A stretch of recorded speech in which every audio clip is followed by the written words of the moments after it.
A chaebol is a type of business structure that evolved and spread in South Korea. Basically, chaebols are a group of large companies that are under the control of a family or monopoly. These are very large businesses with massive international operations. In such a business structure, there is one large company along with several smaller companies. Samsung, LG, and Hyundai are all examples of such types of business structures. Though the chaebol concept started and grew in South Korea, however, it owes its existence to Japan because these structures came into being during the period of the Japanese occupation of South Korea. Chaebols are these conglomerates of family businesses developed, not created necessarily, mainly in the 1960s to 70s thanks to the state. This granted them a lot of privileges. You probably know the biggest ones: Samsung, LG, Hyundai, SK Group, and Lotte, to name a few. The CEOs are even considered celebrities in South Korea. They now feed-rate numerous subsidiaries in very diversified fields. How? Through a sprawling investment model. They are constantly seeking ways to expand their activities. It goes without saying that a lot of Koreans are proud of what the chaebols accomplished, how they succeeded in putting South Korea on the map. However, the multiple scandals on the part of the leaders/managers elicit another sentiment, that of worry, anger, exasperation, and injustice. In chaebols, it is not necessary that founding families own majority stakes in the companies. Instead, the founders or their descendants retain control because of their association with the companies.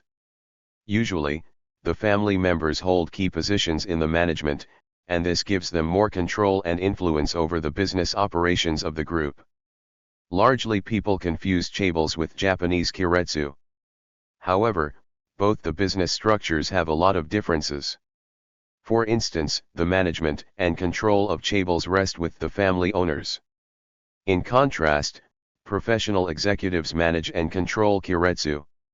Another difference is that there is a centralization of ownership in chaebols. In keiretsus, there is a decentralization of ownership.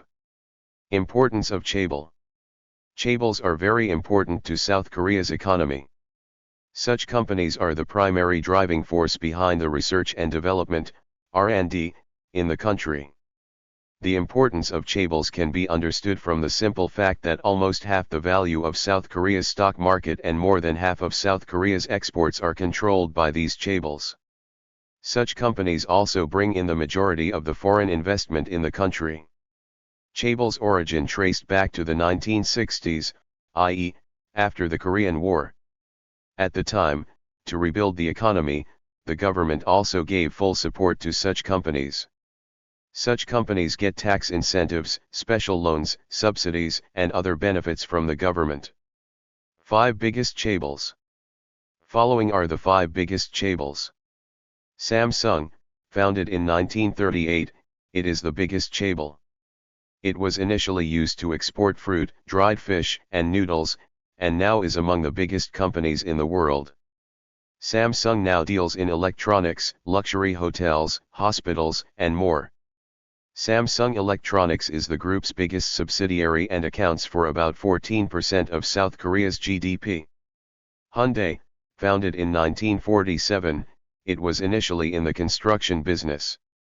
Now, the company deals in automotive, shipbuilding, financial and more segments.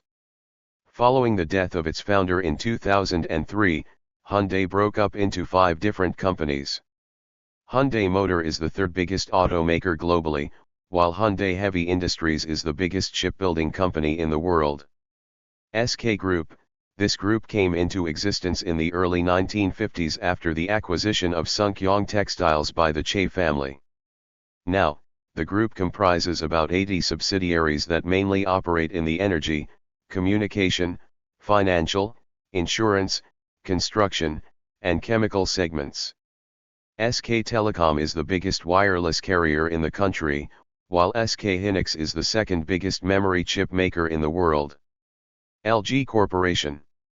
This group got its name after the merger of Lucky and Gold Star. Initially, It was a chemical and plastics company but later undertook heavy investments in consumer electronics, telecommunications networks, and other industries. In 2005, LG spun off a separate entity called GS, whose core business includes energy, retail, sports, and construction. Lotte, this chewing gum company was founded in 1948 in Tokyo but was shifted to South Korea in 1967. Lotte Group deals in food products, theme parks, department stores, electronics, energy, and more industries. It is the third biggest gum maker globally, and its Lotte World Tower in Seoul, with 123 stories, is the tallest building in the country. Chaebol's business structure is still working very well for South Korea. However, they are less popular now than they were earlier. And there are many reasons for it. For instance, South Korea's democratic transition in the late 1980s led to the creation of labor unions. The emergence of labor unions had a little but important impact on the Chaebol system. Then there were some reforms in the early 1990s when the country became a member of WTO, World Trade Organization, and OECD, Organization of Economic Cooperation and Development, that also had some impact on the powers of Chaebol. The 1997 Asian financial crisis was a major test for the Chaebol system. The crises lead to debt crises, dropping currencies, and recessions in several Asian countries. Following the crisis, many of the biggest conglomerates in South Korea went bankrupt. Following the crisis, the country had to agree to an international bailout package, which was led by the IMF, International Monetary Fund. Owing to the terms and conditions of the package, South Korea has to come up with many reforms, such as reducing government subsidies, corporate transparency measures, and more. Such reforms also lowered the power of the Chaebols. Still, Chaebols enjoy a considerable influence over South Korea's economy. Though because of all these factors, their level of influence and control has definitely been diluted over the years. Though Chaebols have been the backbone of the South Korean economy for quite a while, questions are being raised over their structure and business practices. Usually, Chaebols are so big that if they fail, it could result in economic instability. For instance, Samsung accounts for about 20% of South Korea's GDP, gross domestic product. If this Korean company fails to perform or goes bankrupt, it may result in an economic downturn in the country. Chaebols have also received criticism for hoarding profits. They also face accusations of impeding the development of small and medium businesses in the country. Another accusation against such companies is that they reinvest their profits overseas and not in their home country. This is one primary reason why small and medium-sized local companies are big critics of such type of business structure. Lack of flexibility is another major concern with Chaebols. As they are so big, it generally takes them some time to react to the market changes. It also means they are slow to match the innovation and growth ability of the smaller firms. Owing to such reasons, it is possible that Chaebols underperform.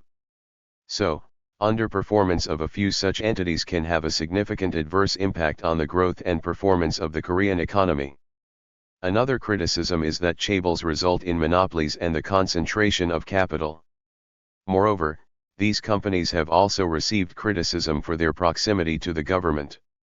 They regularly face accusations of influencing government decisions and fostering a corruption culture.